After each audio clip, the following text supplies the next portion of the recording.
Good morning, my students. You are invited to a topic of economics today.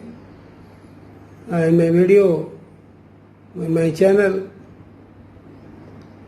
the most important topic of your class 10th economics is your globalization. Today's markets are transformed. Time was there, markets were restricted there for tariffs, heavy taxes imposed on varieties of goods and services provided to foreign countries. If some sellers were there to transfer their goods and services to long distant countries, at the time they were being imposed by heavy taxes by that government. But slowly, for that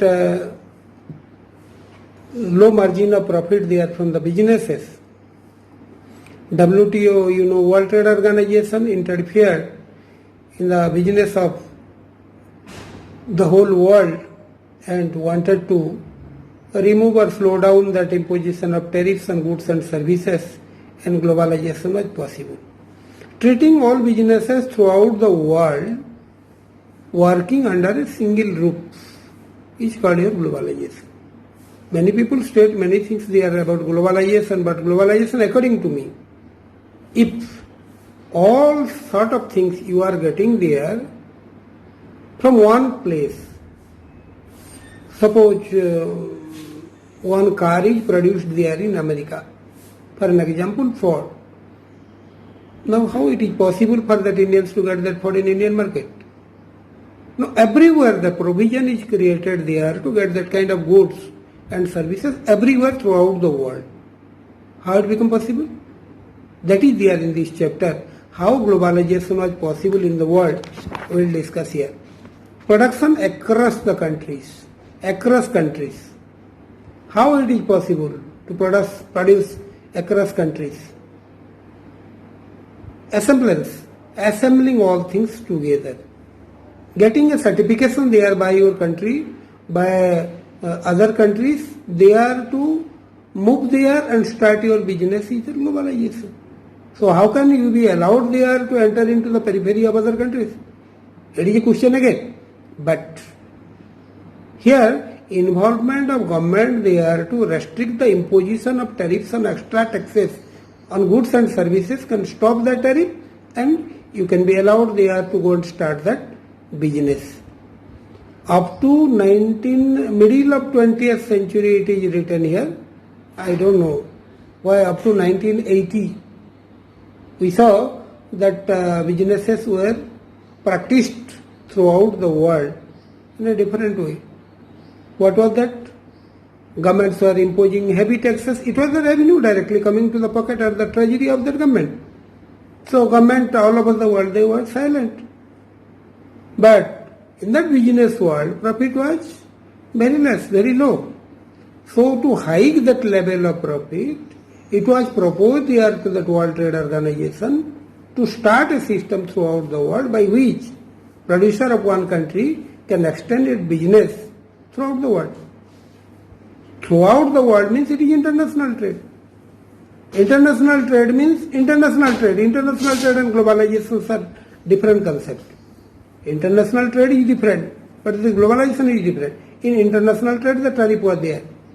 But when globalization came, international trade practice, but without tariff, without taxation, heavily imposed on different goods. Now that some of the food items, foodstuffs you are eating day to day, you know that better than me because I am not a regular consumer of that type of goods, produced in America.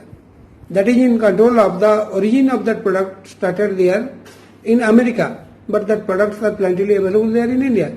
Most of the children up to 14-15 years of age, they consume regularly that products. You know that what is that lace or other type of products available in your local market. The original factory, original industry or the industrialist, he practiced there the production of that one from America.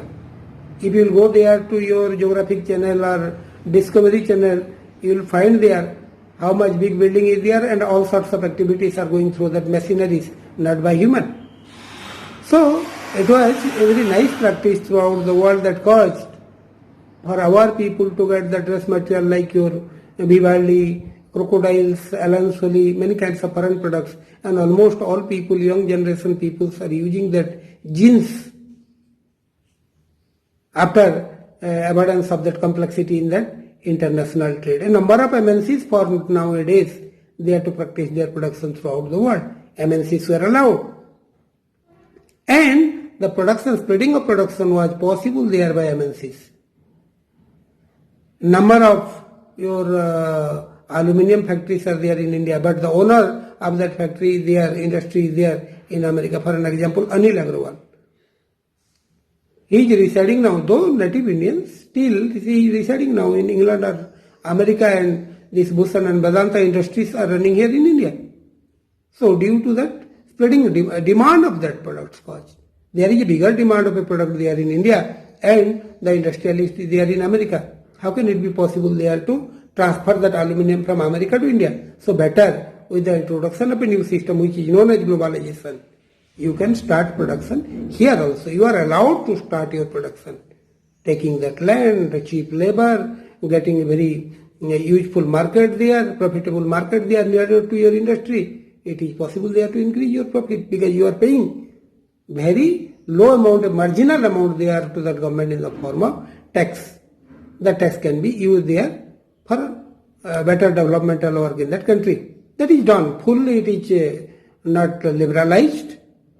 It is not fully freed there to that industry, not to pay anything there to that government, but to pay in comparison to that earlier times, but to pay low margin of something there to that government to use that in developmental work. That's why economic development is possible. We are discussing economic development. So the goods and services are produced globally nowadays. Whatever globally, simultaneously, you will get that Maruti vehicle there in America also. We are getting that Ford in India also. That is the benefit of working of MNCs and globalization in the whole world. So the production process is divided into small parts. This unit can do this much, this work. This unit can do this work. Assembling together everything, we can start that final production. And it is possible only by globalization. It is possible only by liberalization. It is possible only by that working of that multinational companies throughout the world. So this chapter, when I go through this chapter, a lot of informations are there. We cannot ignore them. But we have to go very carefully there to each concept that should be carefully studied by you and should be taught by me very carefully, very thoroughly. Otherwise you cannot understand this chapter. How it is possible? It is possible. Why cannot be possible? Making unit of production, producing everything in one place, you scatter it. You divide into small unit. Somewhere nut and bolt, somewhere spare parts, somewhere axle, somewhere the design of a car, and taking together they are in one unit. America making that Ford car, nut and bolt in Hyderabad, for an example. Designing of that car is in England. And call center giving information, exchanging information to different people there on that product, suppose in India. So if you take together, everywhere working is going on. Working is going on. Work on that motors, work on that car is going on everywhere in every country. Assemble together, transfer that ideas, exchange that ideas with each other, finally reach into that production. So all countries are involved in the production of a commodity. What is that then? That is globalization. In my next class, I will discuss interlinking production across countries, or I will go with some other topics of your English or economics. Sometimes I will give my video on that civics also. Thank you for today. Again, I will come with new ideas, new topics, new thoughts. But till that, thank you.